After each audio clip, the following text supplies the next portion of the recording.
F-16 तैयारों की सलाहियतों में इजाफा हो गया है। अमेरिका ने पाकिस्तान के F-16 बेड़े के लिए जदीद अपग्रेड पैकेज की मंजूरी दे दी है।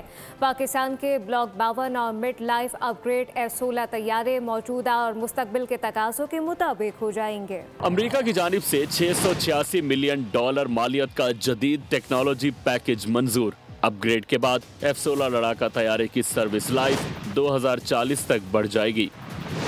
अमरीकी मुआविनत पैकेज में डेटा लिंक सिस्टम, क्रिप्टोग्राफिक आलात, जदीद एवियोनिक्स, तरबियत और मुकम्मल लॉजिस्टिक सपोर्ट शामिल है। जदीद टेक्नोलॉजी की बदौलत पाकिस्तान के इंसदादे दहशतगर्दी ऑपरेशंस में मदद मिलेगी। रिपोर्ट के मुताबिक पाक फजाइया J-10C और JF-17 थंडर जैसे जदीद 4.5+ जनरेशन लड़ाका तैयारों पर ज्यादा इन्हिसार करती है। माजी करीब में पाक फजाइया ने जदीद तैयारों और पेशा वराना महारत के बायस भारत के 7 जदीद लड़ाका तैयारे मार गिराए थे।